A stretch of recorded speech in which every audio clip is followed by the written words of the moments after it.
এই দেখো কতগুলো কাকরোল, দেখো কত সুন্দর বেঁধে আবার বিক্রি করছে, পুরো 1 কিলো, কত সুন্দর করে দিয়েছে।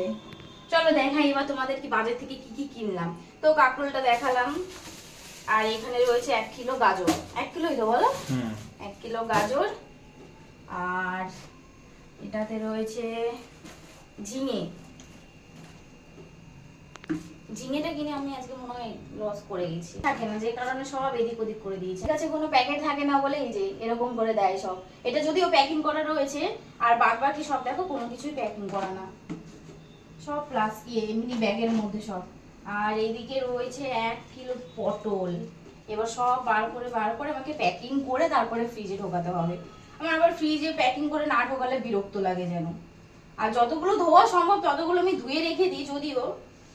আর শসা কিনেছি 1 কিলো 20 টাকা দিয়ে, বলো অনেকটাই কমে পেয়েছি। আর ধনেপাতা 300 টাকা কিলো, আর সেখানে আমি আজকে 150 টাকা কিলো ধনেপাতা কিনেছি।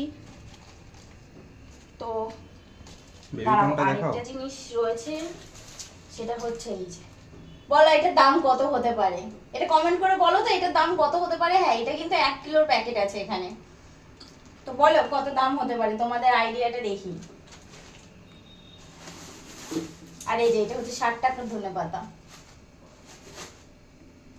তো চলো টাটা, আবার কি রান্না হবে নেক্সট ভিডিওতে দেখাবো। Bye bye.